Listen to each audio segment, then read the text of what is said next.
Hello दोस्तों, स्वागत है आपका मेरे इस सैनिक समाचार चैनल में। दोस्तों, आज की वीडियो में बात करेंगे one rank one pension third को लेकर और one rank one pension two को लेकर। दोस्तों, 2 से 3 इम्पॉर्टेंट अपडेट हैं, जहां पे सबसे पहले बात करेंगे दोस्तों one rank one pension two, जो कि पूर्व सैनिकों को मिलना था और इंस्टॉलमेंट में मिलना था। उसमें जो सुप्रीम कोर्ट की तरफ से क्या आदेश था और one rank one pension two की जो विसंगतियाँ हैं उसको लेकर क्या अभी स्टेटस है। और सबसे बड़ी दोस्तों चीज़ है वो है आपका one rank one pension three, क्योंकि वो है फ्यूचर, उसमें क्या होने वाला है उसके बारे में बात करेंगे। तो चलिए दोस्तों, बात करते हैं आज के इन 2 इम्पॉर्टेंट अपडेट्स के बारे में। दोस्तों, अगर चैनल पर आप पहली बार हैं तो चैनल को ज़रूर सब्सक्राइब करें, जिससे आने वाली हर वीडियो का अपडेट आपको मिलता रहे, और साथ ही साथ बेल आइकन ज़रूर दबाएं। दोस्तों, one rank one pension three बहुत इंपॉर्टेंट है, लेकिन क्या इसके लिए दोबारा से कोर्ट केस करना पड़ेगा?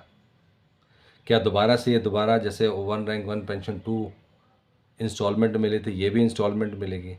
तो दोस्तों, ऐसे बहुत सारे क्वेश्चंस हैं, क्योंकि जो one rank one pension two का जो एक्सपीरियंस था उस हिसाब से दोस्तों 2019 में करना था, और कोर्ट केस करके और बहुत सारी चीज़ें करने के बाद जो है सुप्रीम कोर्ट का ऑर्डर आया, और उसके बाद से जो है किसी तरीके से जो है ये पेमेंट हुई, और पेमेंट के लिए भी जो है दोस्तों कोर्ट केस करना पड़ा था।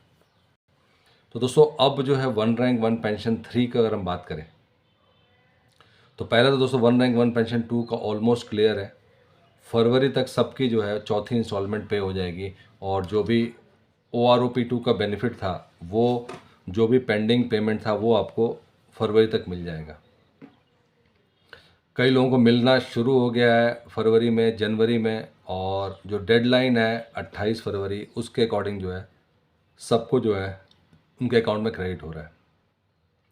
कुछ केसेस हैं जहाँ पे one rank one pension three का भी जो है लोगों को इंस्टॉलमेंट नहीं मिला, one rank one pension two का जो है दूसरी किश्त है वो भी नहीं मिला।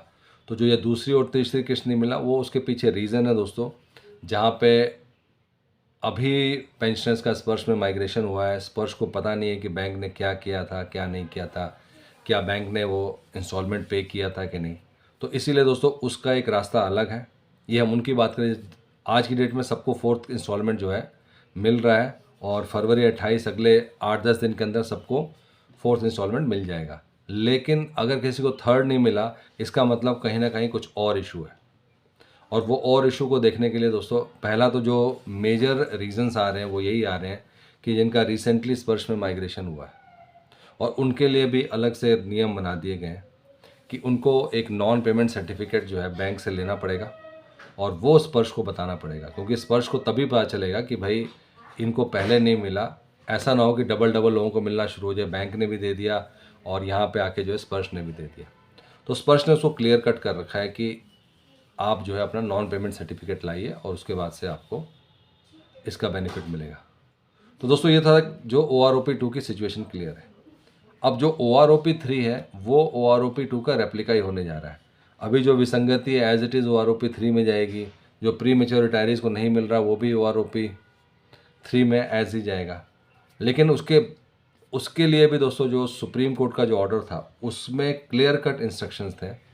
अगर उसमें जो सुप्रीम कोर्ट का ऑर्डर था उसमें सबसे पहले तो OROP 2 के ऊपर है, जो कोर्ट का ऑर्डर था उसमें OROP 2 का पूरा क्लियर किया था। लेकिन साथ ही साथ दोस्तों OROP 3 के बारे में भी उसमें डिस्कशन था, और हम बात करें उसमें लिखा था कि during the course of hearing it has been clarified specifically. ये दोस्तों मैं जो कोर्ट का जो नोट है उसकी बात कर रहा हूँ, जो लास्ट पैरा 13 में लिखा गया है। By the learned attorney general for India on instructions that the deferral of payments in terms of the present order shall not have any bearing on the computation of dues। तो इसमें समझ सकते हैं दोस्तों कि ये OROP 2 के लिए है, लेकिन OROP 3 के लिए ये नहीं होगा। वो ऑटोमेटिकली होना चाहिए। On instructions that deferral of payments in terms of the present order shall not have any bearing. आने वाले टाइम में, यानी कि हम OROP 3 की बात करें तो उसमें इसका कोई भी इफेक्ट नहीं होना चाहिए। जो आपका ड्यूज़ कंप्यूटेशन है वो टाइमली आप इसको कर दीजिए, जो OROP3 होगा, और जो रिवीजन ऑफ पेंशन है वो भी आप जो है टाइमली कर दीजिए। ये जो पर्टिकुलर जो OROP2 का जो स्ट्रगल था वो OROP3 में नहीं होना चाहिए, for the purpose of next equalisation when it falls due. इसका मतलब इसके बाद से जो भी इक्वलाइजेशन या रिवीजन होना है वो ऑटोमेटिकली होना चाहिए, उसको इससे लिंक नहीं करके या उसके लिए दोबारा से जो है माननीय कोर्ट की में कोई केस करने की ज़रूरत नहीं है। ये प्रोसेस जो है ऑटोमेटिक करना है। तो दोस्तों इससे ये है कि OROP3 का जो है रास्ता क्लियर है, टाइमली इम्प्लीमेंट होगा, लेकिन जो OROP2 में जो था वही जा रहा है। अनटिल अनलेस OROP2 की जो विसंगतियों को लेकर सरकार कुछ फैसला ले, सरकार कुछ माने, क्योंकि अगर OROP2 की विसंगतियां दूर होती हैं, इसका मतलब यह है कि OROP3 में भी वो विसंगतियां दूर होकर ही जाएंगी और आपको जो है इसका बेनिफिट मिलेगा। दोस्तों ये था आज का इम्पोर्टेंट अपडेट 1 रैंक 1 पेंशन 2 और 1 रैंक 1 पेंशन 3 को लेकर। दोस्तों अगर वीडियो पसंद आए तो इसको लाइक कीजिएगा, शेयर कीजिए और सब्सक्राइब करना ना भूलें। Thank you for watching this video.